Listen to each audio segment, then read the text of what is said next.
So long, daylight savings to those of us living in countries that do that thing, and welcome to episode 21 of the Game Developers Podcast, Out of Play Area, where we take developers out of their comfortable play spaces to share their knowledge. And today, we sit down with Angelica Baca, a QA veteran who's made the jump over into user experience over at Intercept Games. We go through her journey discovering games, working up through customer support at Big Fish Games, and breaking into QA for companies like Glue, Bungie, PopCap, Microsoft, and King, working also at the local favorite Card Kingdom, and embracing and following on her curiosities to find her current love in game development user experience. Coming to us from the Emerald City we affectionately love, known as Seattle, please welcome New Mexico native, Angelica Baca. Let's start the show. Bienvenue. Welcome to the Out of Play Area Podcast, a show by video game devs for game devs, where the guests open up one-on-one about their journey, their experiences, their views, and their ideas. No ads, no bullshit. Join us as we venture far out of the play area with your host, seasoned game designer, John Diaz. I just accepted an offer to take up a contract role with WB over here in Kirkland. I'm going to be helping them out as user research assistant, which is something I've been wanting to get into for like the last couple of years. So I'm really excited to be able to start that up soon. That's such awesome news. I love hearing when people find something new that they're excited about and looking forward to, and that you're in that transition phase. Who's your contact over there? I know a few people over there on the UX side of things and the BI side, but curious who's your contact. I talked to him about a year ago, asking about one of the roles over there. His name is Phil. He's the manager for the user research department over there. And it started off as a conversation. Turns out he had a role that was opening up. We talked about it, did some interviews. He saw the potential in some of the things that I did before and some of the things I'm interested in. Didn't quite make it just because there was another person who had a lot of experience in that area. And so they said, well, we're going to go with her this time, but definitely keep us in mind for next time. We'll keep you in mind as well. We had another chat this year, and they had an opening that said, we would love to have you on board and, kind of show you the ropes and help get you further in what you want to do.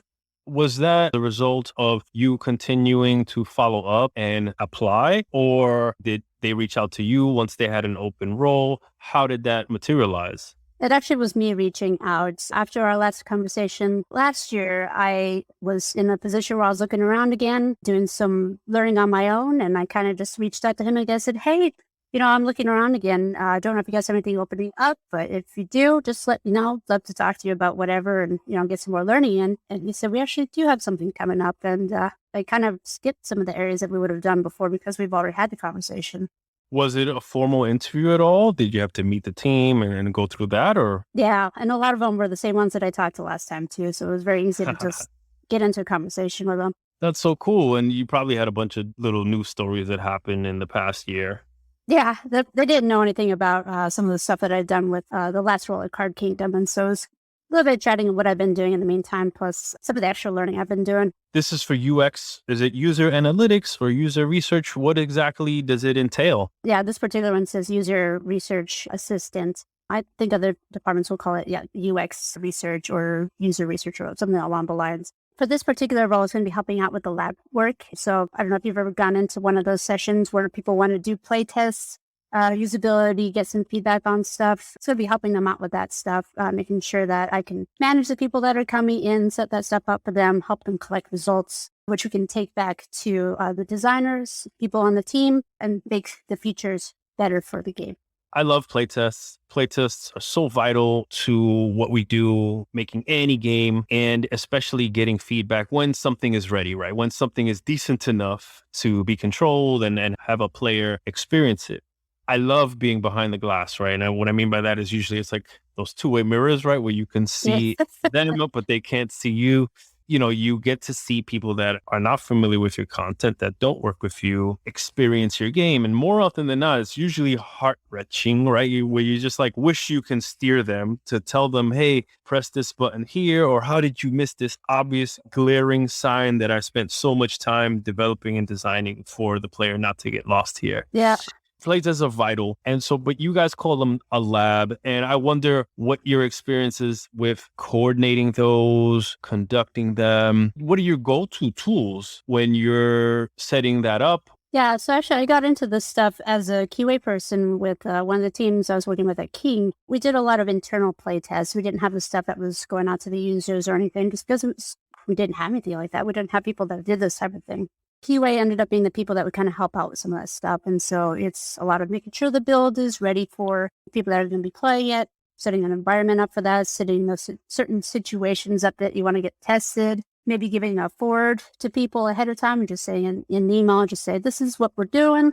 Here are the things you're going to focus on. Don't worry about this stuff. We need help getting set up. Talk to these guys. And then afterward, as you're going through the actual play of the game, getting that feedback from people. And in those cases, it was a lot of just shout it out. We're going to put it on a board. We're going to talk about it later. In more lab formal setting, it's something I haven't done before, like I said, because we just never had that. But it's somewhat similar, I'm sure. The people that, if anyone's listening to this, actually user research right now, they're going to be like, no, it's not. It's more thought out and all that stuff. But the results of all of it and the feedback that we get away from it is still stuff that, will help out in whatever way that we can. The user researchers present in a way that is not meant to lead to certain changes, but is meant to present things as they are so that people can make the decisions on what would be a good thing to do about certain things that came up. You have a pretty broad background. You're currently in user research, and you have a lot of experience in quality assurance. And as I understand it, you got into games kind of by accident. Like, it wasn't part of your original plan, as I understand it, when you were in college. Yeah, it was entirely by accident. My college was me going to school, coming out of high school with a plan of going to be an art conservator, went directly into art history learning here in Tacoma, Washington, did all that stuff, did a lot of studio arts, sciences, did a minor in religion. No ideas of anything about the game industry and all that stuff. That happened a few years afterward, after I got out of college. I was hopping around different industries, trying to figure out what to do because the recession was around. And so I couldn't find the work that I wanted to do. So I went from art museum work to health industry to doing a little bit of customer service for Big Fish Games, although it wasn't exactly interacting with the devs. What was that role at Big Fish Games? Customer service. So that was us pretty much being in the basement of the building. I think it was a 3-story building, devs on each of the other levels above us. We were either communicating with the users or the customers through phones or emails or those quick chats like you do whenever you got to ask for support. And we were the people that were helping them with the billing or getting through certain situations or the bugs that would come up. So it was not my favorite job of all of them. I could see how that would prepare you for more thorough bug reproduction and documentation and things like this. Do you recall any particular conversations you had as you were customer support? Actually, the ones that really stick out are the good stories. Like, there were a lot of people that, had an issue about something, and for that group, an older audience. And so you have to walk them through kind of step by step how to get through certain things. But they sometimes become regular contacts. And so they'll request you to come back and chat with them. And you get a lot of stories of like, oh, you've been such a big help to me.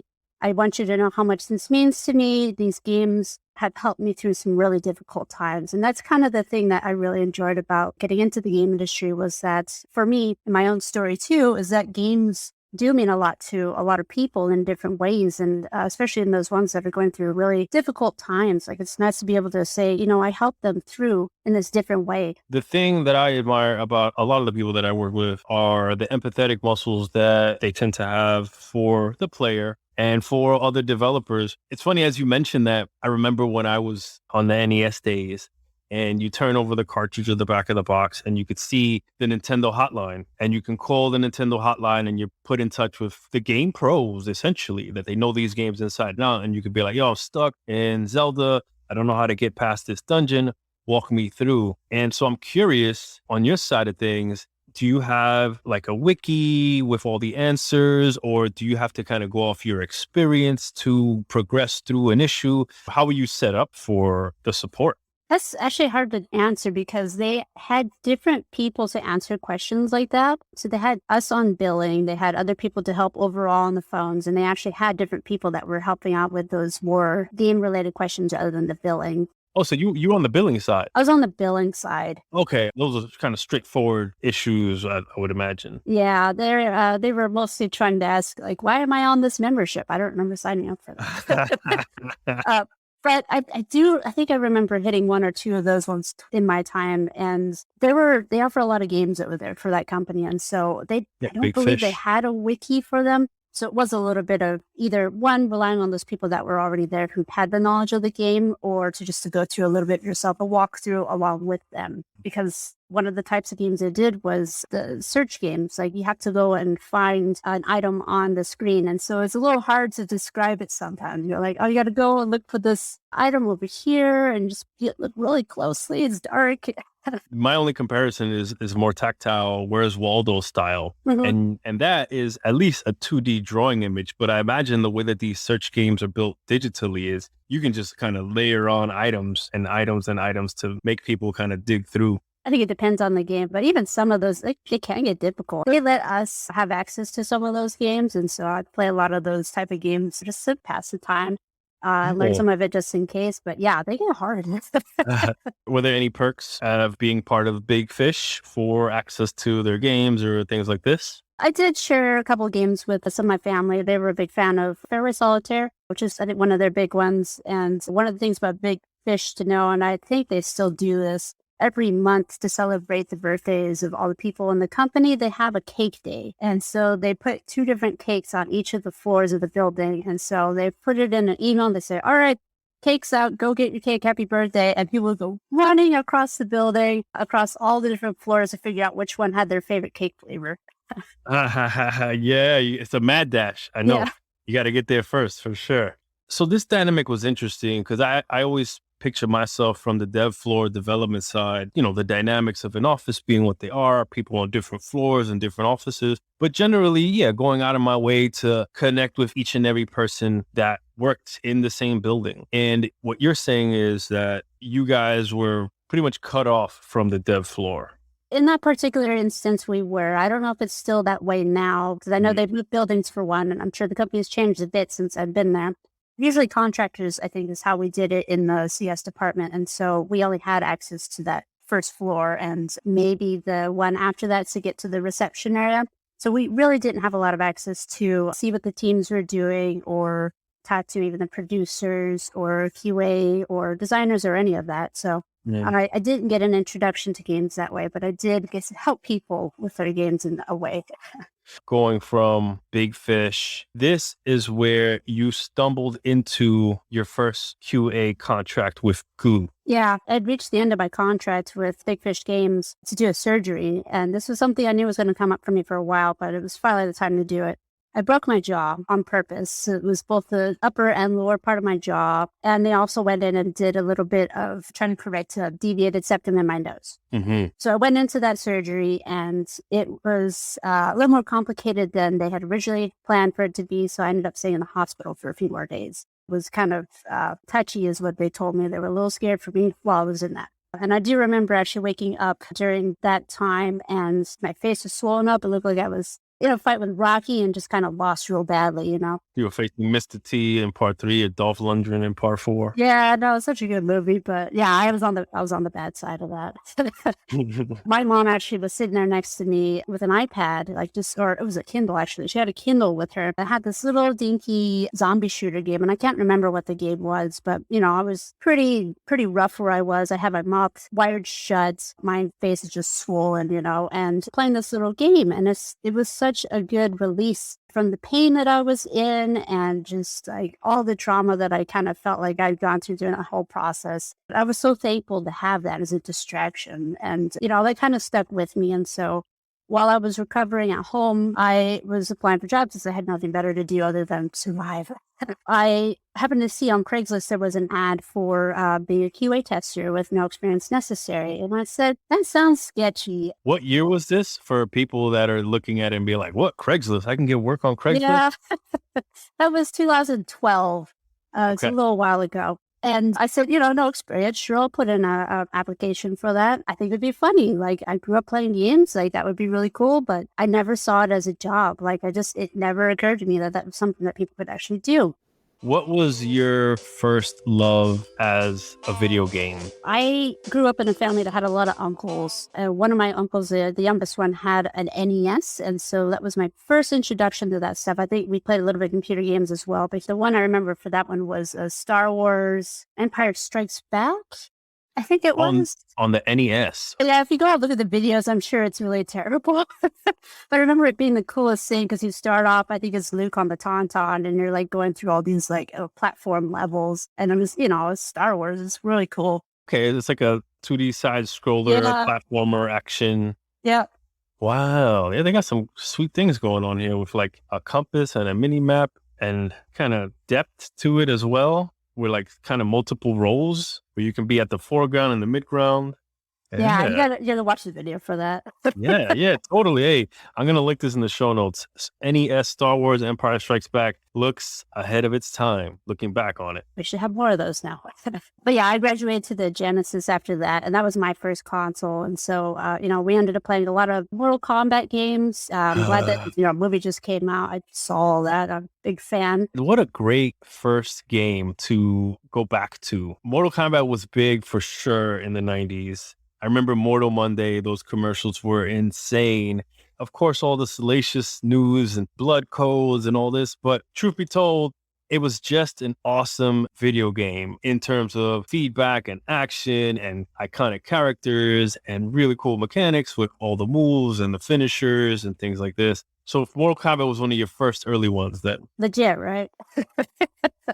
No, I was just thinking the other day, too. I was like, I'd love to be able to find a designer for that old game because I want to understand, how did they come up with some of the moves that they did? Like, Liu Kang is there doing all these regular things and he's all of a sudden got a fireball and the bicycle kick comes out of nowhere. Like, what was the decision on some of that stuff? For sure. I want to talk to the combat designers on that.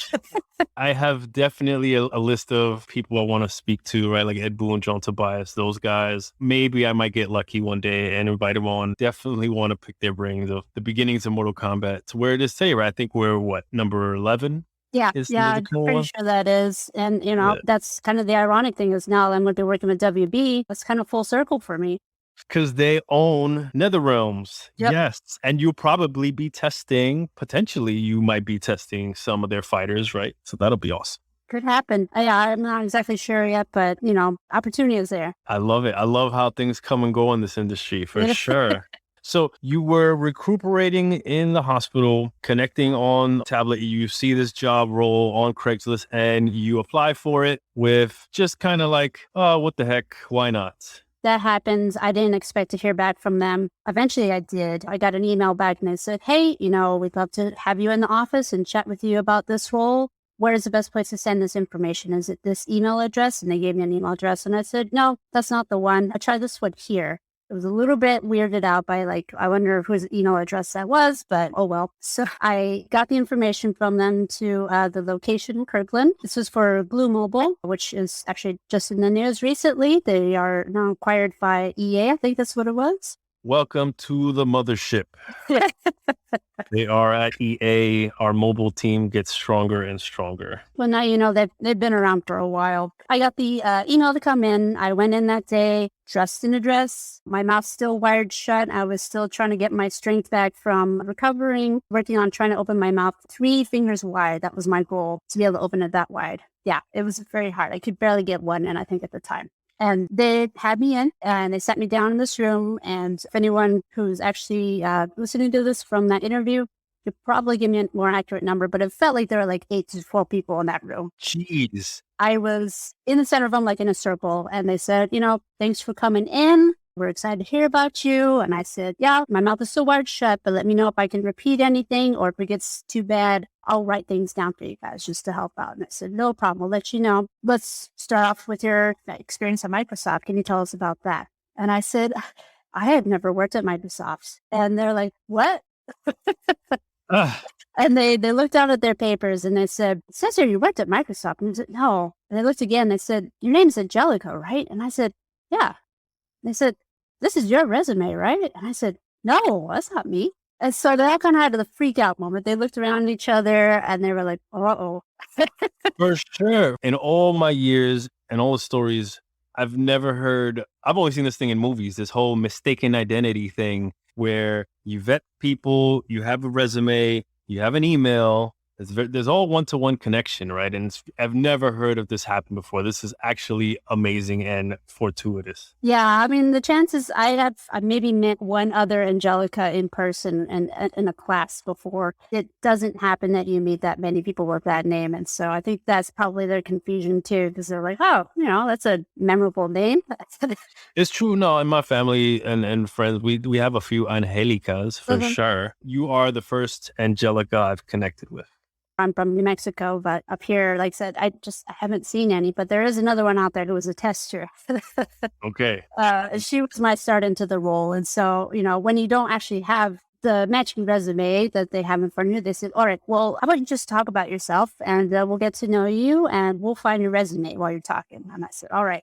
I'll tell you about myself. And I kind of went over my background working in museums because, coming out of college, I did some volunteering with the museums. And that meant going into helping with their collections department. We'd go down into the basements, get to see all the cool things that don't ever get to see the light of day in the museums. And it was sitting down by myself in a room and just getting a real close look at all these different pieces. And so you'd have prints that were made like in the 1800s by some French guy. And so you're looking at things that you can translate for them and you're looking for mold spots for showing up on these papers, rips and tears. You got to measure them out, be precise in their location and their numbers, document all that stuff down so people know what the state of it is, and then decide if they want to do something about that later on or not. And it turns out that a lot of that stuff translates really well into the QA environment. Plus, my background playing with games and making a lot of friends that way, it was a match made in heaven.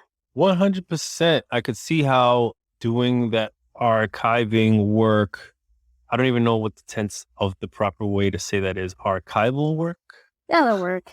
Okay. Archival. Yeah. So all of that is developing a really critical eye and a real thorough attention to detail, which is extremely beneficial for someone doing any type of QA work on any product, let alone something like a video game, right? Where any little thing could become missynced or different color than what it used to be, or play a different animation or a different sound effect or something like that. Yeah, and I mean, I feel like that's kind of the way it was in the beginning, especially as somebody who didn't know anything about the game industry or what QA actually did. In the beginning, I feel like was a lot more focused on the visual parts of things, especially with my art background, is looking for all those little imperfections or inconsistencies or just things that looked a little bit off. But, as you get further into the career for a QA person, it develops a little bit more. You get to see the entire picture of, what goes into making these games, the different parts that each of these disciplines add into that. And then you can also contribute as a voice to say, here's my feedback. This is how it's going to affect the users, and being that vocal part to help out before it goes out to ship. For sure. I always value my dev QAs that sit on the floor as key, critical first voice points of feedback for any new system. I like to think that I know what I'm working on better than anybody because I've designed it. But truth be told, your QA team or person knows it 10 times better than you do. And again, are a great voice of the customer, right? QA has, the unique perspective of seeing the whole picture like nobody else gets to see it. Mm-hmm. So you get the role and you come aboard Glue. Yeah. And yeah, what's it like? Are you giving, do you have a buddy to emulate or learn from? Was there any kind of onboarding or training or any, what tools do you have at your disposal? How do you pick up this job? Yeah, it was a lot of questioning in the beginning. And, that's actually a good thing to do throughout your career in QA is to question everything, especially in the beginning. We didn't have a formal onboarding process over there. And so I was in a room with 2, maybe 3 other people that were in QA. They kind of grouped us together in this little tiny room, which was like a sauna. It was so hot in there, but I love the heat. So I learned by kind of observing and asking questions of the people that were around me. One of the gals that was sitting right next to me had been in it for a while. She actually knew the guy who was supposed to be in that job. And she said, I like you way better than her. Thank you for taking the job. And so I looked at the tickets that they were writing for that stuff and kind of started mimicking some of the words that they were using, some of the formats that they were going through, and using a little bit of gut feelings of, you're going through the actions of something and it doesn't quite seem like it's working the way it's supposed to. Like, is it that I don't know how it's supposed to work correctly, or is it that it's not actually working? And so it was being able to speak up about that stuff, because that does happen. Like, you may not have documentation from some of the devs or anything. You may not know exactly how it's supposed to work. But if it feels off, just bringing that to the table and talking about it will usually bring something up, whether that's maybe something's a little bit off in the design, or maybe that is an actual bug, or maybe we didn't think about that. What does success look like at that particular role, at that particular point in time? What are the expectations on you? My role over there was to fill in for somebody who didn't do a good job. And so I asked some of the people over there, I said, well, what do I need to do a good job? And they said, just do a good job. They didn't give me a lot to go off of. So just do better than the previous person. Just do your work. And, I had no idea what that meant. Sure. Yeah. What is your work? My goal at that time, coming on as a QA contractor, was to get into full-time and then be able to explore a little bit more. I know a lot of people come into QA, and especially over there because they were so close to DigiPen. They had a lot of people that were looking to start off in QA and jump into other disciplines. But for somebody who didn't know anything about that, didn't have formal training in coding, designing, arts for that type, it was just exploring to me. And so I just wanted to see if I can land a full-time role. I'd just be able to continue to learn what is it exactly that it means to be on this team and to do a good job.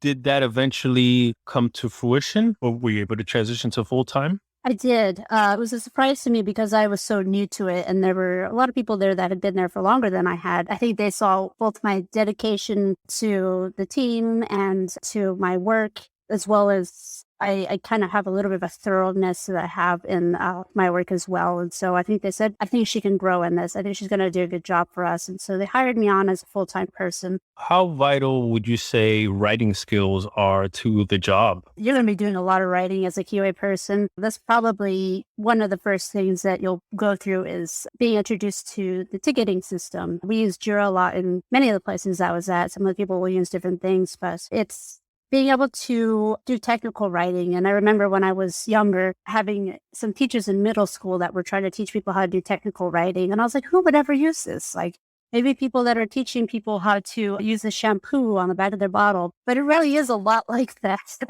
You need to be able to break down the steps so that people can follow directions very concisely and precisely so that they can get to the result that you want.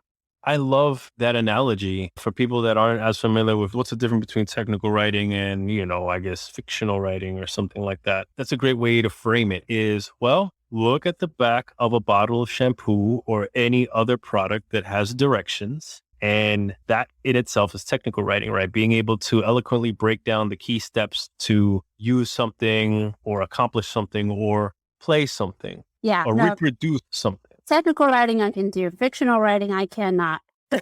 you and me both, for sure. You mentioned it was short-lived. Was that just timing of the projects? Because that's a thing, right? Like seasons come and go in a product's life cycle. Mm-hmm. Yeah, no, the project that I was working on, it was a mobile game. The first one was called Enchant You, and it was actually kind of like Harry Potter in a way, except that it's choose your own adventure style. Or you're a gal who's in this magical university, and then it gets a little bit catty. But they were planning on expanding on that a little bit more, but the company had some other ideas. This was kind of my first introduction to how the game industry worked a little bit on that side. I didn't know about kind of the layoff culture or even the contract culture that they still encounter these days. And so they ended up cutting probably about a quarter of the company at that time. And because I was the last one in the door as a full-time person, I was the first one out the door. And so me and at least two other people from the QA department, among other people at the studio, were laid off. Unfortunately, that happens all too regularly in different game production companies. And it's always tough for anybody to go through losing key team members that you develop a rapport with, that were so productive and so vital to making high quality products. And you wish that things weren't this way. You wish that there was better management management practices or things like that? Because it costs a lot of money, to be fair, when you have to rehire and interview people just to find a right fit when you already had people that made it through those barriers and were key members of the team. Mhm. I'm curious, Jel, when you made the transition from contract to full time, what changes at that point in your day to day? For one, and it depends on the studio, of course, but at that time, there was, I think, a little bit of a separation between how contractors and full-time people were treated within the company first. So, contractors couldn't go into certain meetings. As soon as you become full-time, you can hear more about the business and some of those things that are going on. That's kind of been true in a couple of the studios that I've been at before. Another thing, different benefits, of course. You're not getting them through the contractor themselves. And it just gives you a little bit more security for what it's worth. Like I had finally found a good place because even before I was doing the game stuff, I was kind of hopping around temporary jobs just to try things out. And so I was like, oh, I landed here. I'm going to grow with these people. Like I have plans totally. to work with the manager and further my career in the path that I wanted to do, which was at the time exploring art a little bit more. Tapping into that art history background. Mm-hmm.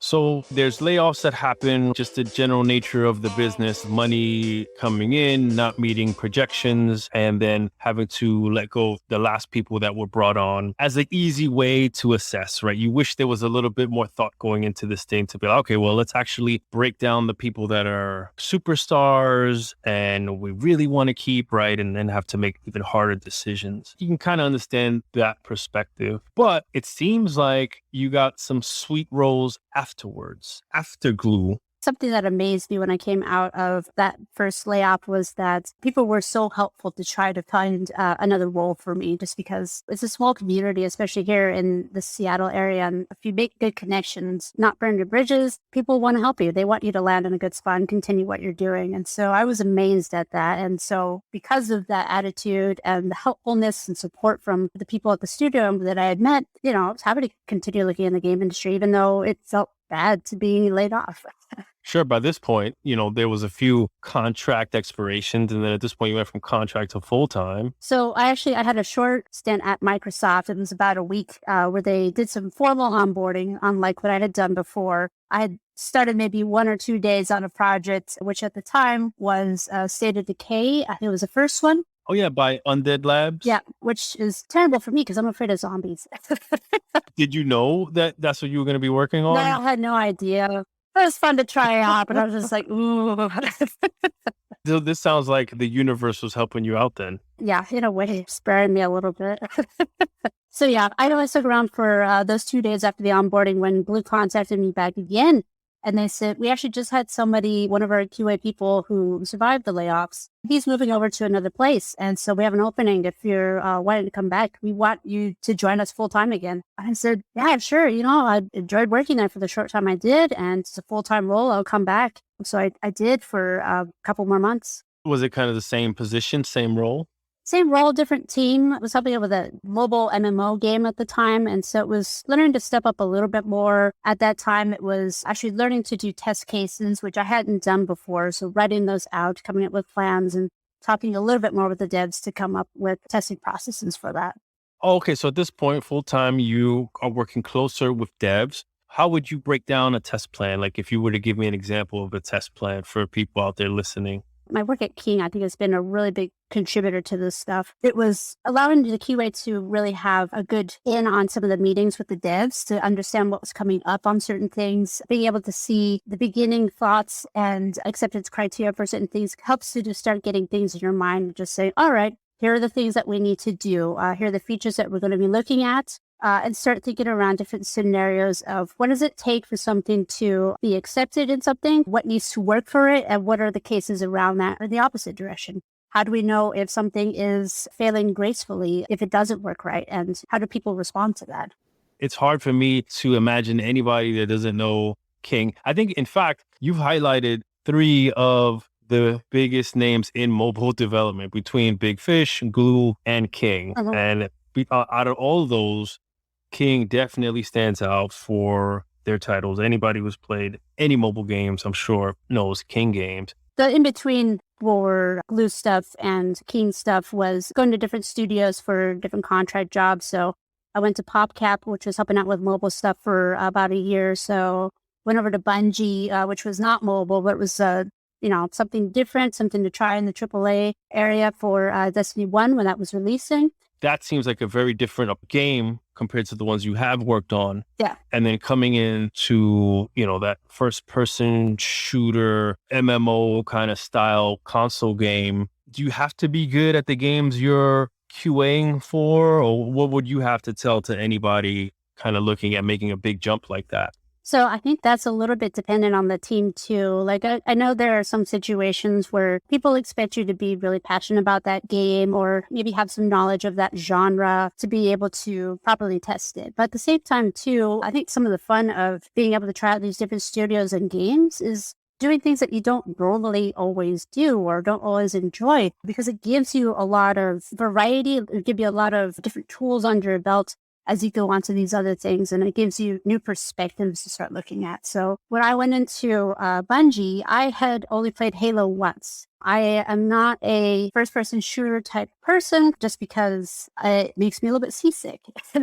Okay, you get motion sickness. I get for motion sure. sickness. That's common. In a case like that might be a good reason not to go into something. But luckily for me, Destiny was a little bit more of a third-person view, so it wasn't as much of an issue as I thought it was going to be. For certain modes, right? Like if you're riding the bike or things like this or doing like ultimate moves. Yeah. So I will say, as far as experience with the first person shooter thing, there are certain teams. We had a team that I sat next to that worked on difficulty. So to be able to help test that out, I think you do need to have a little bit more of experience to be able to say, all right, this feels like it's at a good level for this level. If we go to a higher difficulty, will you be able to get through as somebody who can play that type of level? I helped out with a couple of multiplayer situations, and I would always get my butt kicked on that stuff just because everybody was so good at it. But I'm like, you guys are missing out on the perspective of somebody who has never played this game or is hopping in for, one or two times. What does it feel like to them? For sure, the first-time user or the casual player, absolutely, who's a key demographic for any game, for sure. There's different perspectives that come into all this stuff. So do you have to be a pro? I don't think so. But you do have to understand, I think, where you're coming in, how it'll help or not help you in some of those situations. I did end up going to King. Again, it was through word of mouth types things. Like I had a housemate that was working over there at the time, and I got reached out by the recruiter while I was working at another place. He said, hey, we'd love to have you join us. And I said, I can't right now. I'm working on this other thing. I'm going to see how it goes. And so he said, all right, we'll try again later. He actually contacted me again months later and he said, still want to join us? So, we can still get you in. And I said, sure, let's do it this time. Because like you said, at that time, I had moved over to not games just to try it out because I kept hearing both sides of the coin. Like, oh, you should do games, you should not do games. Like, just give it a try. Who was telling you you should not do games? Some people that have been in the industry before that hopped out. Like there are some of the things where, games can have a little bit of an impact on your work-life balance depending on the type of game or the type of work that you're doing. So for them, I think they felt like they had a little bit more freedom of stuff that they were doing.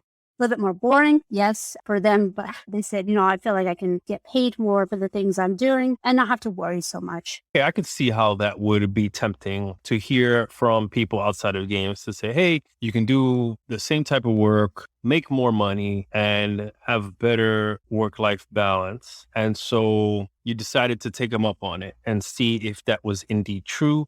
And this is where you ended up working where? There's a place called Ad Colonies. I'd heard about them before because they actually put in ads for some of the mobile games that we did at one point. And so I had a different housemate that worked over there. And so he was trying to get me in. I imagine completely different work. Yeah, it was very fast work. It was very easy to be able to test that stuff. A lot of mobile stuff. Yes, a lot of just making sure these quick interactive ads would work correctly on different types of mobile devices. But it was, compared to games, very unimaginative. But is this also a quality assurance style work? It was, yeah. So Okay. we had engineers and QA in the office for that. Okay, and you were embedded. How big was the team? But it wasn't very big at all. I would say under 10 people maybe.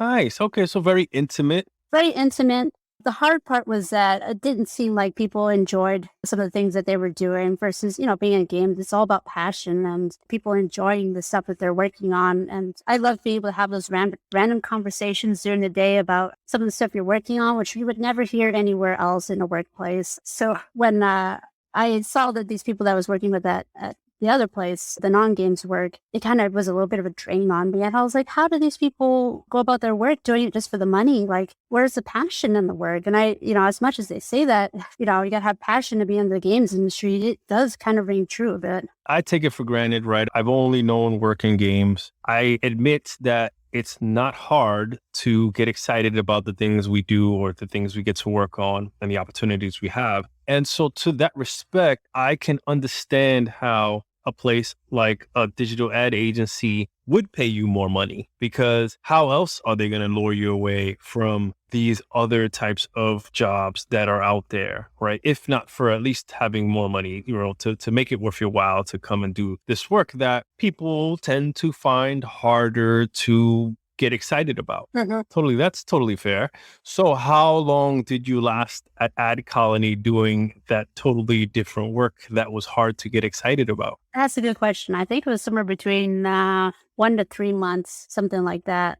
Damn. So that's essentially like not a lot of time, to be fair, where you were like, I got to get out of here.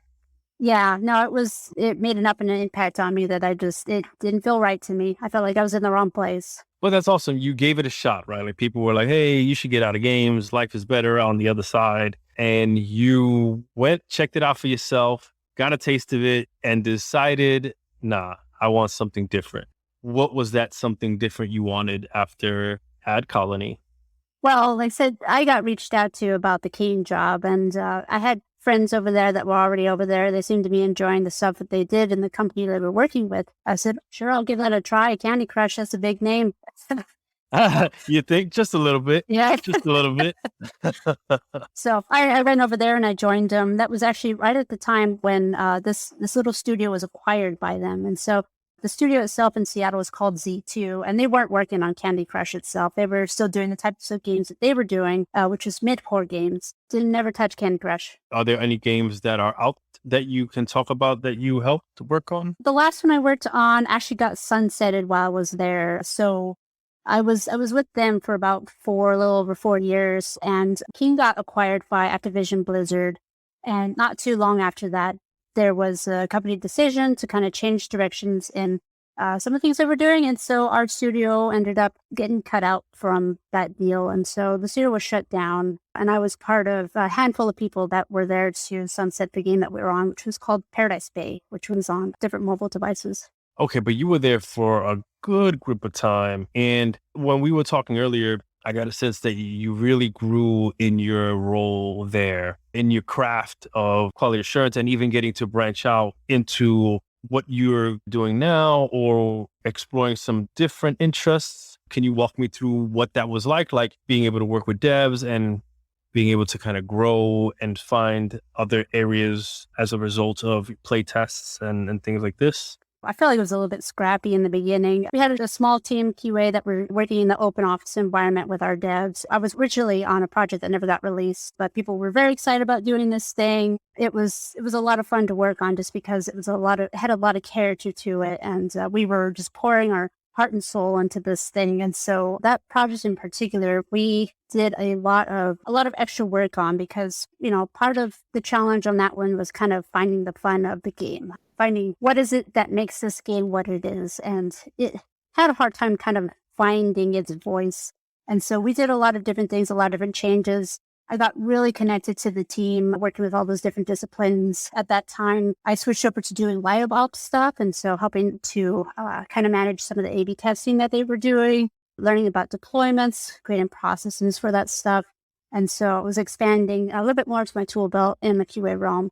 These are super important skills for anybody on a dev team to learn and to be able to put that on your resume, right? To be like, hey, I can help you build out processes for getting up and running in a multiplayer experience and managing builds and conducting A/B tests, right? So for people out there that aren't as familiar, there's all types of ways that you can segment your builds so that countries in South America see something completely different from countries in Europe and what they're playing, right? Even to the point of the app icon itself, right? And seeing which one people click on more in the app store. Yeah, it was a lot of growth during that time for me. And I think a lot of the people that we were working together with, after that game didn't make it to launch, we kind of regrouped and said, all right, so what are we going to do next? Well, a group of people were trying to figure out what to do with the next game. I got moved on to another project, which was Paradise Bay. And they said, well, we like what you did with the live ops stuff.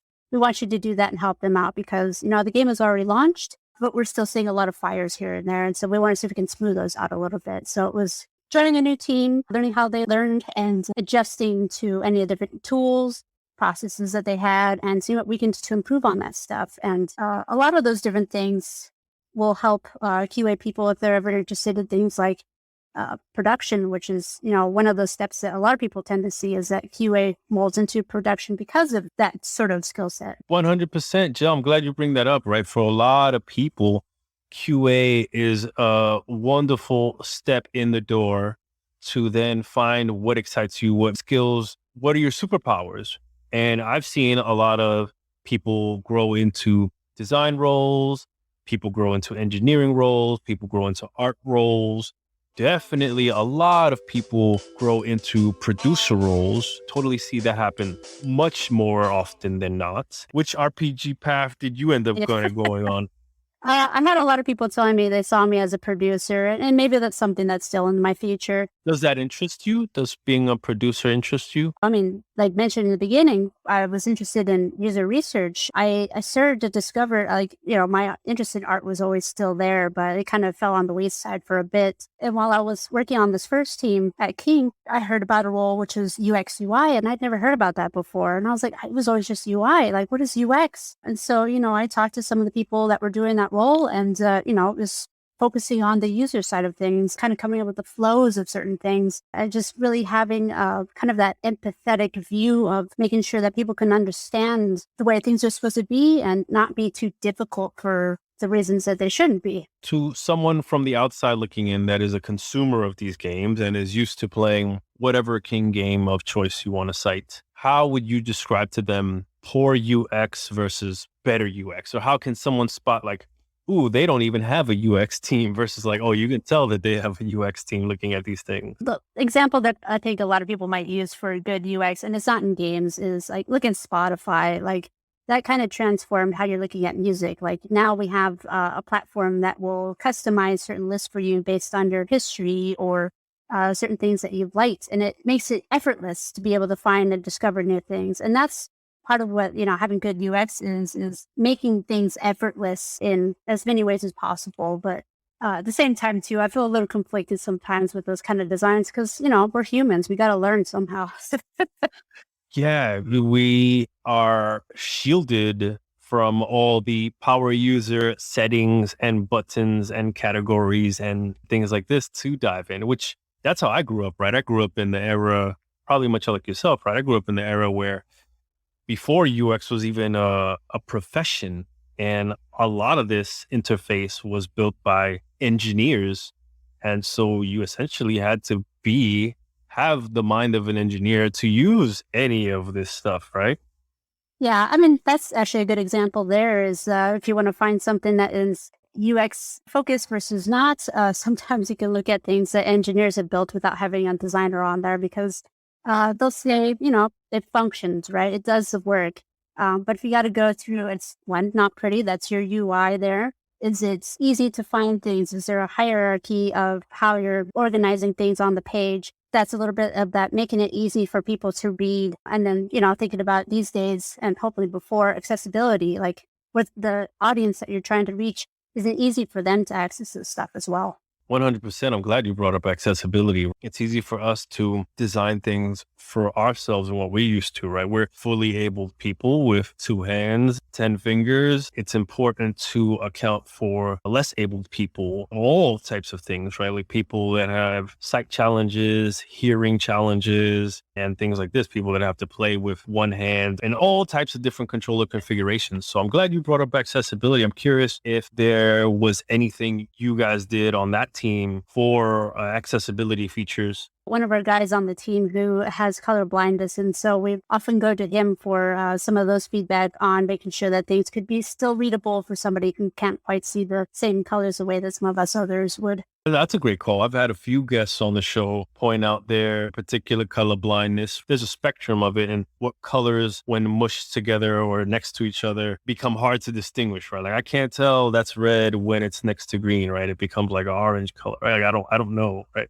That also ties into, some of the things that I was trying to do for the project as well. I got interested in UX, and so I was starting to teach myself some of the foundations for some of that. And I went up to our design manager and I said, how can I get into this for you guys? And he said, we don't need another UX person right now. And I said, well, how about research? Like, I don't think we've done a lot of research on some of this stuff. It'd be good to hear some of the feedback from actual people that are using it, because we saw a lot of the numbers on things, the data that we get back from certain events that fire off when certain actions are done, but we don't hear the user's voice. And so I started to put some surveys together so we can reach out to users and get their feedback on things, which is a good way to be able to test out the usability, the accessibility, and make sure that things are feeling good for the players. Way to go on taking initiative and identifying a gap or a need and a chance for you to grow your skill set and not just sit idly by waiting for something to be given to you, right? To be like, hey, here's some UI, UX needs we have. Do you want it? Right. And kind of taking the bull by the horns, for lack of a better analogy, to put your intention and your desires out there and see that there's an opportunity for you and to lead user research. So awesome, because look at where you are at today. Right? Like now this is your role. You're a user researcher. User researcher. Yeah, I'll take it. Yeah.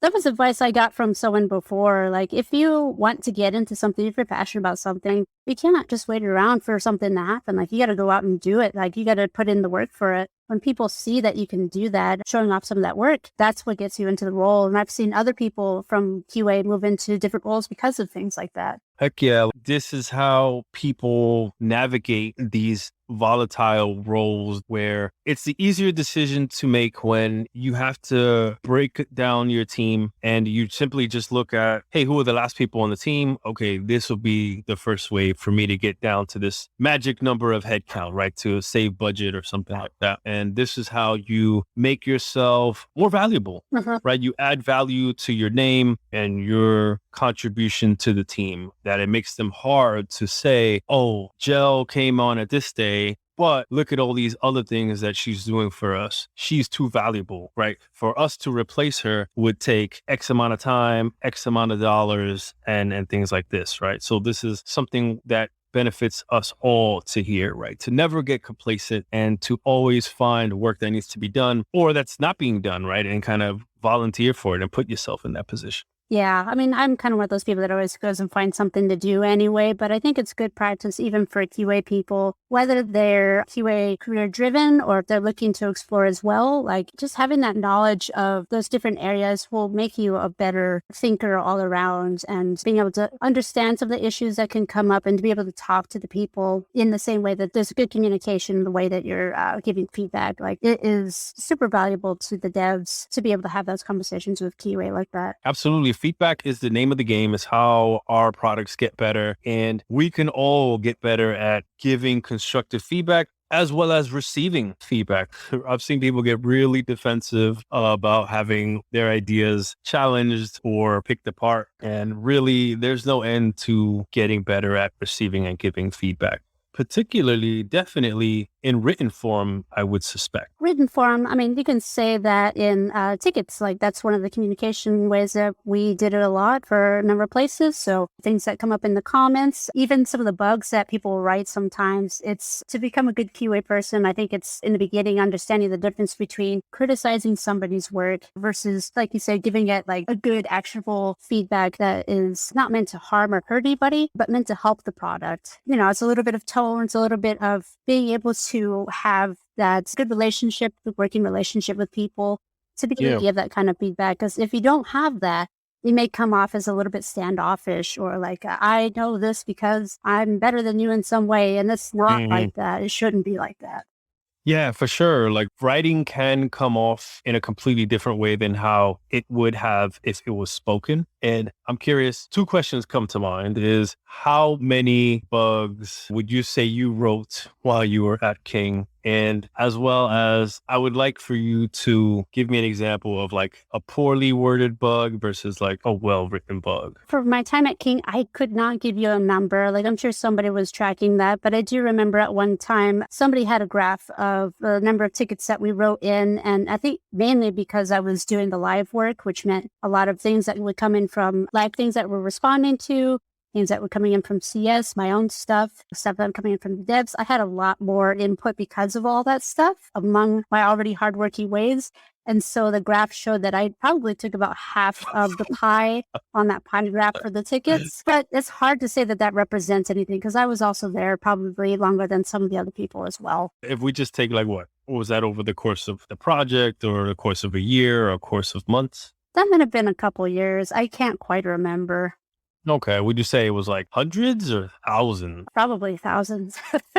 I just like to give people a sense of this is not an easy job. This is a job that requires a lot of writing and management and self-discipline and organizational skills and communication skills. Yeah. And then you were asking about like a good bug versus a bad bug. It depends a little bit on the thing you're working on. Because if you take even my experience at Bungie, I was told to write bugs in two different ways over there. And it was dependent on the team and the needs and how much detail they needed. And so with Bungie, they actually had tools over there that kind of helped provide information because in such a large game, it would give even like specific coordinates for where things would happen within a game. So that's how detailed some of that stuff was. And then being able to say, you know, it happened here, it happened this many times, how many times you can reproduce it, how urgent is the bug versus I think when I did my work with the cinematics team, they didn't need all that stuff, but they did need something that was clear and concise. You don't want to be too wordy on that stuff and nobody wants to read a novel. But if there's enough good reason to have that detail, put it in the notes. Make sure that you have links for things so it's easy for people to jump in at a certain point that they need to or get to a certain page or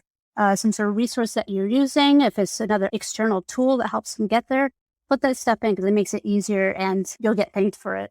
Okay, so 2019, there's like business reorganizing and restructuring between King, Z2, Activision coming in. Now you're looking for work. I'm looking for work. So I stayed on the project for probably another 5 or 6 months with about, I would say 6 other people so we can shut down the game and give the story a proper ending. And so I was helping out kind of with the last minute stuff and also job hunting at the same time. But because the rest of the company was already out looking for work, there were a lot of people that were helping out with job fairs and reaching out, recruiters and all that. And I kind of missed the boat on some of that stuff because I said, I got to stick around for a couple more months. And so by the time I finished that contract, I was like, okay, well, what's still available?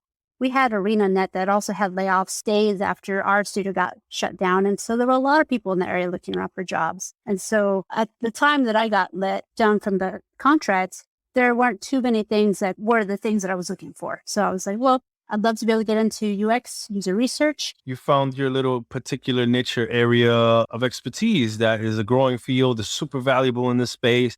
Not a lot of experts, right? Yep. It's kind of ripe. It turns out it's a little bit competitive. It's a little bit of a niche at the time. And so, still looking around, but I wasn't finding anything, especially with the amount of experience that I'd had. So I had a old coworker who said, hey, we have a role at this place called Car Kingdom, and they need some QA help. Like, if you want to help them out, I think there's some potential to grow over there.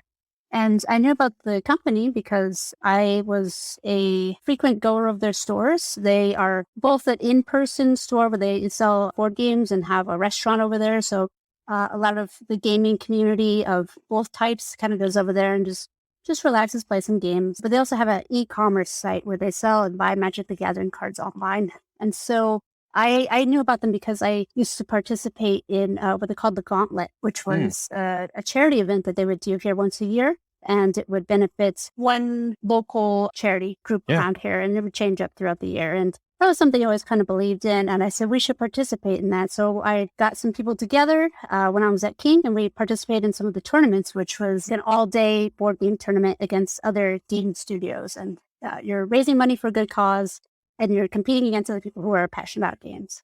What's the name of this thing? And does it happen every year when there's not a pandemic going on? It's called the Gauntlet, which was that particular tournament. And when I was at Card Kingdom, I was a volunteer for that specific foundation, or soon to be foundation. So I was able to continue helping them expand on that stuff. And when the pandemic did happen, we did a streamed event so we could still do something like that. It was the first time we'd ever done it, but now we know that we can do it. So most of the time it's in person, but there's always a workaround. Heck yeah, I want to play games against other studios for bragging rights and charity. And a trophy. They give you a trophy for it too. Oh, yes, I'm all about trophies. So this is called the Gauntlet. The Gauntlet.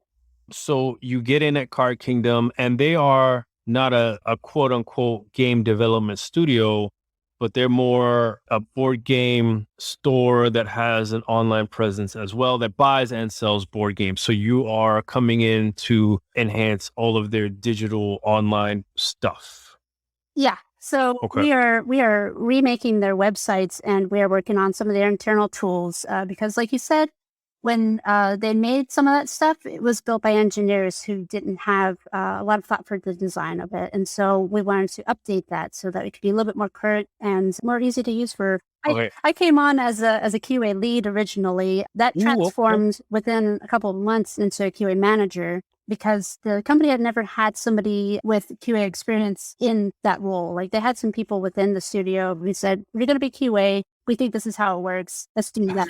We think this is how you should do the job. Yeah. Do a good job. So they brought me in to be the person that's like, all right, you are going to be QA everything. Like you are the person to go to make everything. Like it's all yours. Like just round up, you get to make it all up. This sounds amazing, Jill. Yes. Like this sounds super amazing where it's like, hey, you have over a decade of experience in the field, plus you user research and UX. And now you're coming onto this team that you essentially are the owner and you get to build the department and the processes and the structure. How do you even dive into that?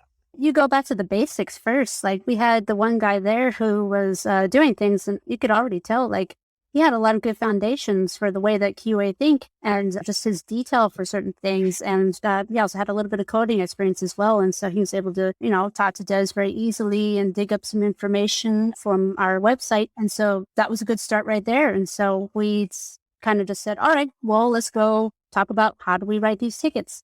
What type of information do we need? How do we get that from the devs, and how do we communicate back with them? Starting to come up with processes of like when devs are done with their work. When does that go into QA? Who makes those changes? Where does QA get their information from? Like, do we have this documented somewhere? Do we go into the files themselves and look at it? And then let's talk about deployments. Like, it seemed like there was maybe not quite some processes in that area. And so I said, oh boy, that needs to change. Sure. Being able to talk to all the team members, it was a very open team. And just saying, all right, well, let's see, what can we do to make this work for us? We'll give things a try. And if they don't work, let's see why they didn't work. Let's talk about that and see what we can shift out of that. And so I kind of played a little bit of QA manager, building up the department, hiring and creating those processes, being a communicator between different departments, helping out here and there with production stuff. It was running meetings, doing the scrum ceremonies. Yeah, more producer type stuff. Yeah, it was managing Jira, like coming up with the dashboards and putting things in for format for the tickets and making sure that people were getting the information that they needed. And then it was also designing, because there were no designers. And so I, again, kind of took the helm on user research. I set up playtests that we can do for the entire company, which had never really happened before, and did those one-on-one interviews with people so we can get some like really in-depth feedback from people and building up the foundation for UX for when somebody did come into that. That's amazing, Jel. There's so much you're learning and developing and being able to pull from your experience and give to this role. Like you were definitely wearing multiple hats. How big was the team? And then how big was your team that you were managing? The team itself, I think by the time I left, it was probably 18, 20 people. Wasn't a very big team. When somebody told me, there's a dev team at Card Kingdom, I had no idea. Like this is something I never even considered. I was like, wait, this is a board game store, right? Yeah, but somebody's got to engineer all the infrastructure. Yeah, and as far as the QA team goes, we started off with one guy there, and by the time I left, we had three other guys. That's awesome. And you hired them? Four other guys. I'm sorry, there were 4 guys. 4. Okay, so your team, you were a team of 1 that branched out into a team of 5, and you hired them, onboarded them, and set up all their processes for managing their workload. Yeah, it took a lot of me going back to when I came into QA and just saying, what are the things I wish I had known when I come into this thing? Onboarding It's a good place to start. it's a huge thing, especially, during the pandemic. It was a bit difficult.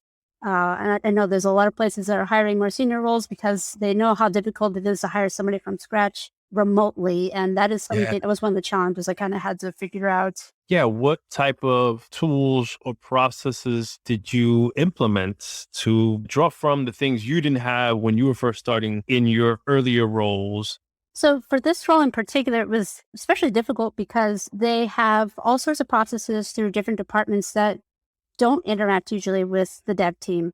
And so because our tools are going out to these different departments with their own processes themselves, for me, it was a little bit of wrangling to understand what are their processes so that we can understand that, because sometimes being QA means putting yourself in the shoes of the people that are going to use it. And if you don't understand how people are going to be using something, what type of situations they get themselves into, you're going to miss some of the things and issues will sneak by. Because that company is divided into different locations, we're not all in the same building. Some things weren't always documented. It was a lot of wrangling around for that stuff to say, all right, well, we need this information for people that are coming in, not just for our team, but for everyone else as well, just so they get a whole picture of what does the life cycle of this product look like from beginning to end. And it is especially useful for us just because we have to have that viewpoint.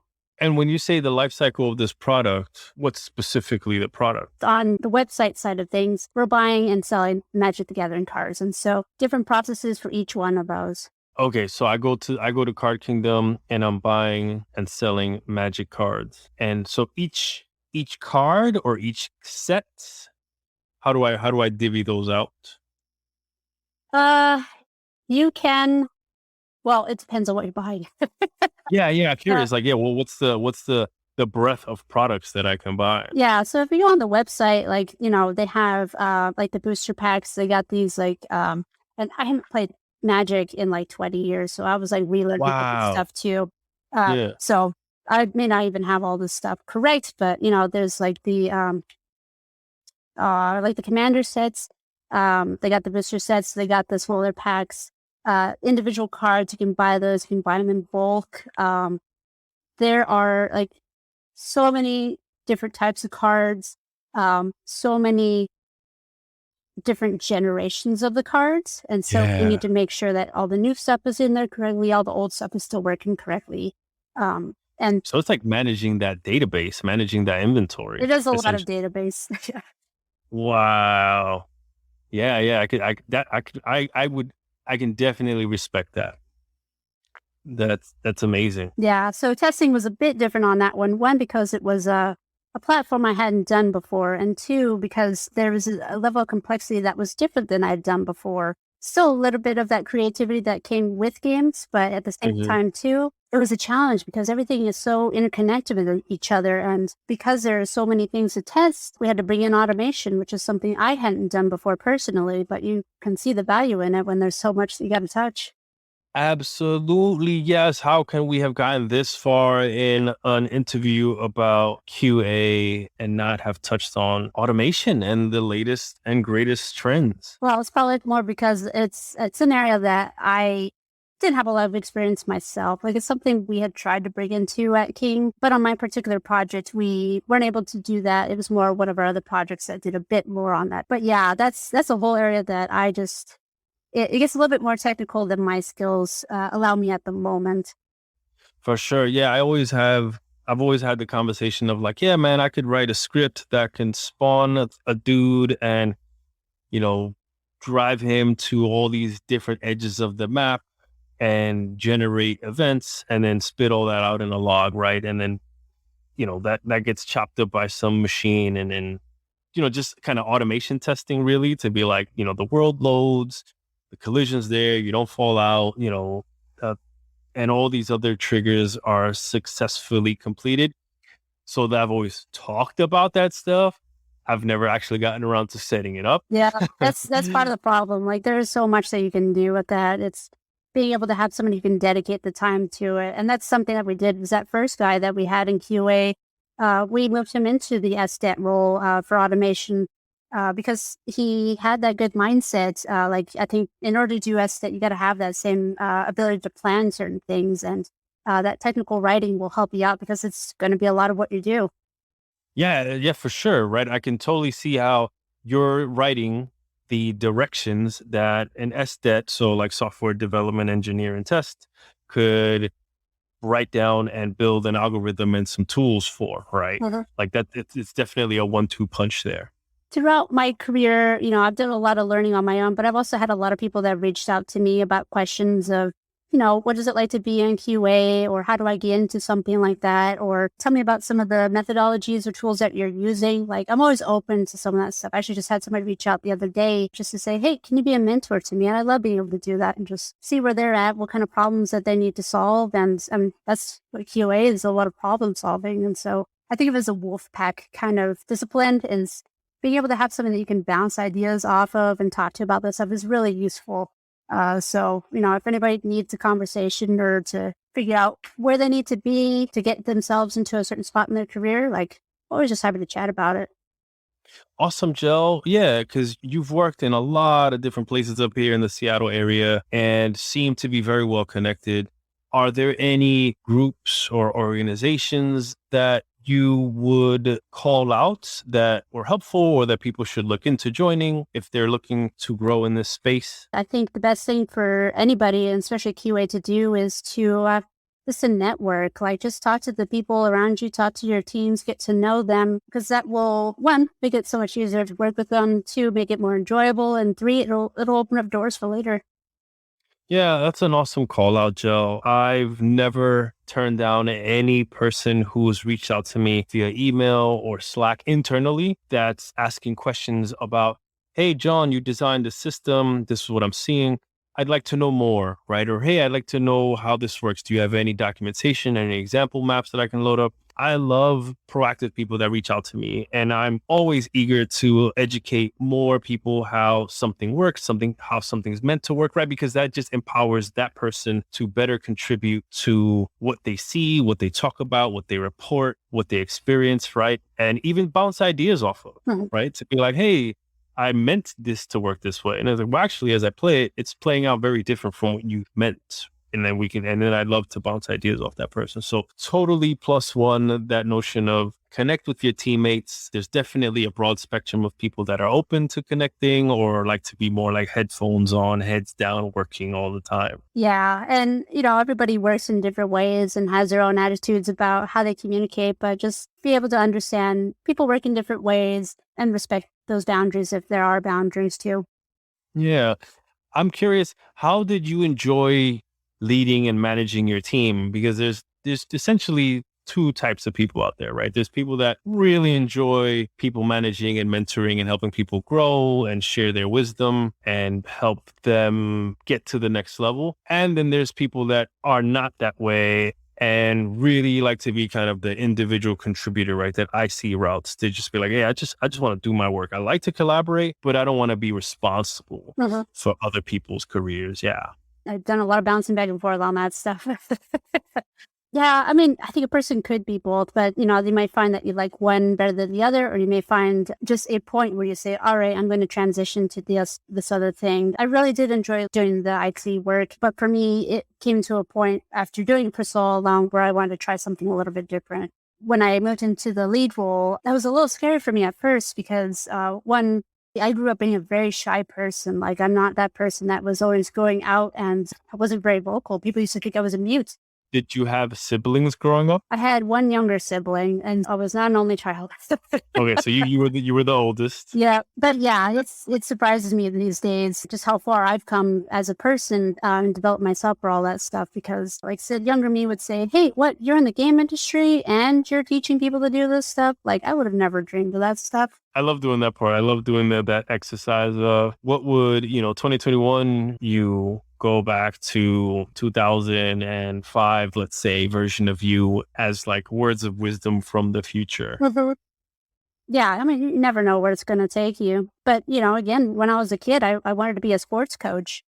So that kind of applies to a little bit of the leadership and mentorship is that even if you're working one-on-one with somebody, sometimes it's easier than a group, but you're, helping to develop somebody and their skills. And it's a really neat thing to be able to see somebody start off at a certain point and then just continue to grow beyond your expectations. All right, Jill, if you're ready for our lightning round, I hope. what is the last game that you finished? Detroit Become Human. I just started up with my housemates Returnal for PS5. Yeah, I got to get that. Shout out to the Housemart guys. Those guys are awesome. I've seen that game get a lot of great press. Game. Yeah. I'm looking forward to playing Returnal. Detroit Become Human. Is it Quantic Dream? Actually, I don't remember. It's the same people who did Heavy Rain. Yeah, Quantic Dream. I love those games. Any game that I know has an ending. There's multiple endings, but at least I know has an ending, and it's going to be a great narrative and an interactive experience where I get to make decisions. I love. Where would you rate that game in terms of the experience, what it gave you? I really did enjoy it. I was not expecting to be able to see the different paths of everything. I thought that was so neat, especially as somebody who's thinking about design systems and all that stuff. You're just oh, well, what happens if I had done that other thing? I wonder what would have happened. So, it gives you that replayability if you want it. What's the last book you read? I am finishing up the second giant chunk of Invincible, which, if you haven't tried it already, Amazon just released the animated series for that. There's a season that just came out for that. So it's a graphic novel. It's a little bloody. Oh, yeah, that's an understatement. Yes, I binged Invincible. I had no idea of the book, and it was just there, right? And I woke up on a Saturday morning. I was like, I feel like reliving my old childhood and watching some cartoons on a Saturday morning. And that first episode gripped me and ended in a way I did not expect. Yeah, and I was ready. I was ready for the whole ride. That is a fantastic story. I wouldn't mind getting into the novel. Yeah, they were on sale, so I was like, all right, I will read through all of them. I prefer to have things, physical versions, especially if I'm going to lend it out to people, but they cost a lot of money. So I was like, all right, digital, here we go. That's what you give up when you go full digital, right? Simple fact is I want to buy discs and I want to be able to loan them out to people when I have finished the game. Yeah. And then actually finishing that up, I just pulled this one up last night, which is, What Everybody Is Saying. This is... is that like a body language book? It's a body language book written by an ex-FBI agent. Oh, yeah, I'm going to have to hit you up and follow through on that. Let me know if any insight that you gain from there. Yeah, because especially over Zoom conferences, day in, day out these days, there's a lot of little subtleties that are easy to miss. And anybody that works with people can benefit from picking up these things for sure. Great call out. Thanks for that. Yeah, no, I'm really excited for that one too, especially, as we're all coming out of this, it's being able to understand how people are feeling as we all kind of come out from our homes again. What is the thing that you enjoy the most about this job? For QA, I think it's always the people. Like I said, for me, it's always been a little bit of, it's a group sport where you build such a good community with, every single place that I've been to, I keep in contact with all those guys, even from the ones that I worked with 9 years ago. 2 of them I ended up rooming with later on. One of them I still, keep in contact with, say happy birthday, and we share stupid things together. One of them got me into 3 different jobs. Who's your contact? Her name is Minnow. She's helping out right now at Turn 10. Shout out to the Forza guys, I think. Yeah. In the off chance that Minnow listens to this episode, I want to give her the ground and the claim and her roses for having been a great networking person in your career. QA work is one of those things where if you look at a job requirement, they'll ask you to have a sense of humor. It's needed sometimes because of the work you do. It can be a little repetitive sometimes. It can be a little rough, a little stressful. But if you're a good company, you're having a good time. Plus 1,000 is to bring someone who can lighten the mood of the air on a team for work that can be quite challenging at times, for sure. What's your favorite part about working from home? It's probably me being a bit lazy, not having to wear jeans. I wear whatever I want. And whenever I am doing a stand-up meeting, if I can manage to turn off the camera, I can do squats, I can get my exercise in. Oh, that is a pro tip. That is a power tip right there. Heck yeah. Bust out some calisthenics. I like that a lot. That's a good one. Yeah. I want to take that with me, Jill. So you're saying that you wouldn't just feel free to bust out some squats in an actual team stand-up at the office? I actually used to do push-up challenges at least 2 different places, and so you're not going to keep me down from that, but I don't think everyone wants to, so I'll do them on my own if I have to. What's your push-up challenge like? At the first place, it was one of the other gals that I worked with wanted to, work on being a little buffer. And so I'd, after stand-ups, go and do at least 20 push-ups every morning. And then we go off and do our thing. At Card Kingdom, we did the same thing where I was like, all right, dev team, let's do our push-ups. And then we'll do some planks. We'll see if we can hold them for a little longer. We'll increase every single day. And whoever has the most improvement over the month, we'll give them a trophy. Oh, Joe, that's fantastic. Please, I encourage you wholeheartedly to bring that to WB. It reminds me of something we used to do at Midway back in the day, my first job. We had like a 4:00 group of guys or group of developers we had it in the Outlook calendar, and it was every day 4:00. We called it the push-up circle. I wish we came up with a better name, but we would all gather in some open area. And we would get down in a circle and kind of all be in plank position. And I think we would work either up to 10 or down from 10. I don't remember what it was, right? So somebody would go, crank out 10. And then let's say we would work up to 10. So we would start at 1, and then the next person goes 1, then 1, then another 1. Yeah. And then you go 2, 2, 2, 2, 2. So the push-ups are not that bad. It's the plank. It's holding the plank that whole time while you're waiting for your turn to come around. You actually want the push-ups to come so that you can actually like get down a little bit. Yeah. But we would all be dead by the time we got to 10 for sure. And it's just a great way to break up the day, laugh it out with some people, talk trash. And we'll be back tomorrow, looking forward to this. Or, I was, just to get the juices flowing, the brain, not, thinking differently into this. Thanks for reminding me about that. I think I'll do something to bring that back to my team, and please bring it to WB for sure. Yeah, no, I mean, if nothing else, I think it's important to remember that you got to get in those things that are good for you too. Like whether it's that mental break or just to remember to get out of your seat every once in a while and just do something physical, because balance in the day, I think, is important. What is the thing you miss the most about being in the office? It's the people. I mean, at the moment, I don't have an office, so I can't say what specifically, but it's always, just those random interactions you can do throughout the day. Like I used to be able to just wander around the building for a little bit, interacting with people you don't always get to see what they're working on, goof off a little bit. I used to give people stickers for, any big accomplishments that they do. So I give a giant golden star. And so just leaving those at people's desks, they feel good about that. Oh, that's wonderful. I cannot, the shame of how much value getting a gold star means. I don't know what it is. I don't know if it was drilled in us when we were in kindergarten, getting a little gold star by our name on a little chart when we did something. Yeah, the stickers are awesome. 100%. 100%. We had something like this at my gym at Experience Momentum where, I don't know, some consecutive days of working out, you would get a star by your name. And we had a sticker book and had all the types of stickers you can imagine. And it was ridiculous how much time I would take to pick out just the right sticker for that day, right? Like sometimes it was an animal day, another time it was kind of like a colorful day. Who knew? Yeah, see, my favorite was when I actually had scratch and snip stickers one day. There were little monkeys with bananas. And so people would put them on their computers and you just see everybody like sniffing their computer screen. It was so fun. Wonderful. Wonderful. All right. Last question in the lightning round. Are you ready for it? Ready.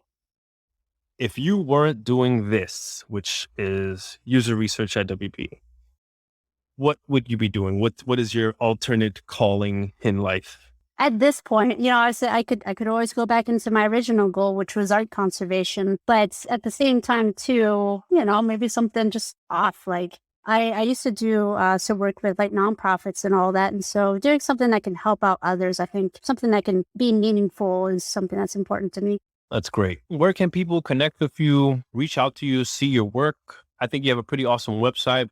Where can people take you up on that being a mentor thing?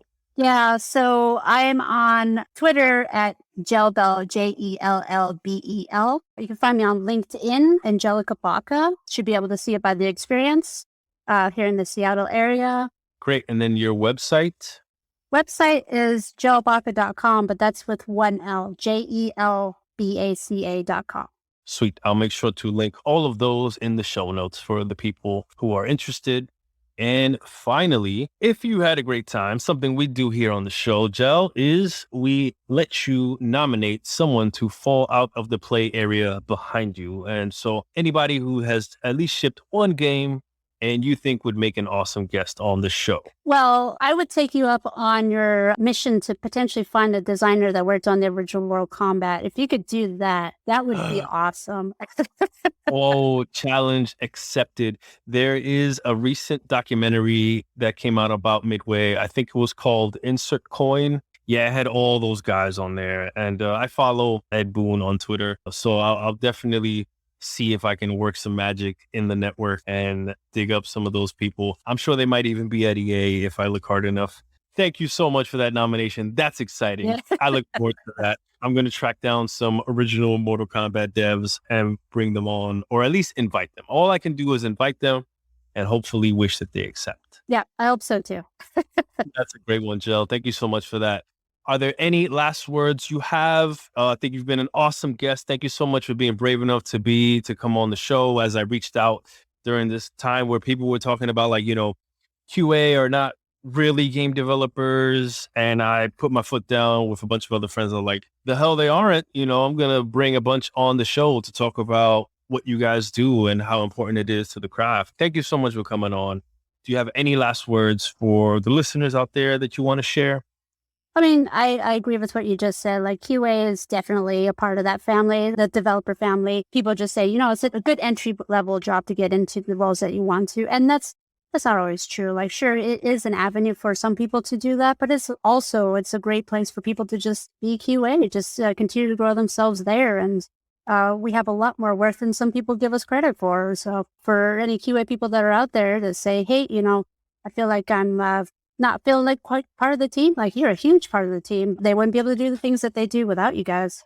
Absolutely. Absolutely. And I always say that embedded QA on the dev floor is some of the best people I get to work with and make my life that much better and more enjoyable, and always contribute directly back to the quality of the game, right? Because you guys do some crazy things and sussing out ways to break a system or a tool or an experience in ways that I never would have thought of, right? And again, always being able to bounce ideas off of you. Thank you so much, and we will stay in touch. All right. Thanks so much for having me.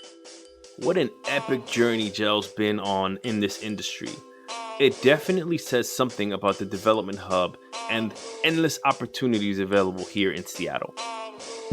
Have you ever heard of a case of mistaken identity where you bring in a candidate, completely confusing them for someone else? I've never seen, let alone heard about that before. What takeaways did you have listening to Gel's story? For me, I'd say it's easily her curious nature and how she's constantly embracing new challenges and jumping headfirst to ask questions, learn, try, learn, and repeat that process over and over. It's a natural fit for her to bring her skills to UX and research. That, paired with her ability to foster her network and professional relationships, and always having a contact that would let her know when there was an opportunity that was available for her and put in that good word or referral. The name of all video game work is networking, and who you know, almost honestly over what you know, even though that's still a key part of it.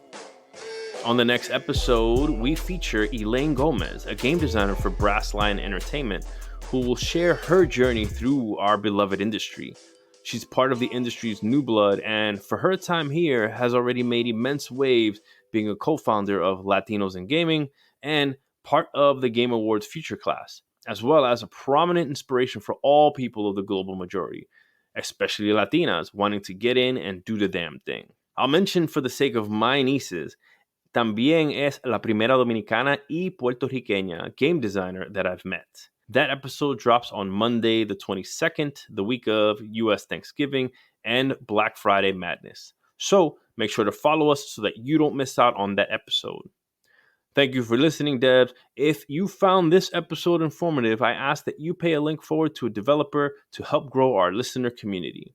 If you're a game developer with a story you think could help a fellow dev out, please go to outofplayarea.com and click on the Calendly link at the top to meet up.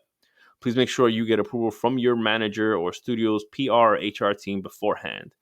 Out of Play Area, the Game Developers Podcast, releases new episodes every other Monday on all the major players, including Spotify, Apple, and Google.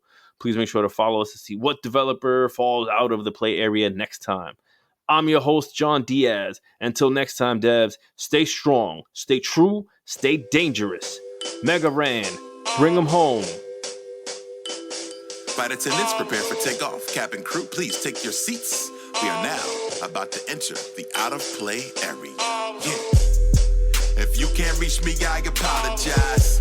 Since we out of play, I never compromise.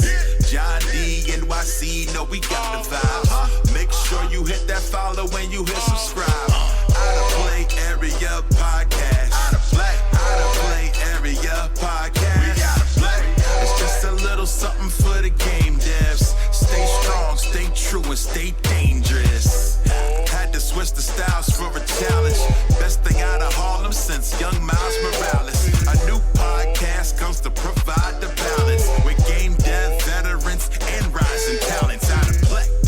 Welcome to the Out of Play Area Podcast, a show by game devs for game devs, with no ads, no BS, just the real. Welcome to the Out of Play Area. Let's go.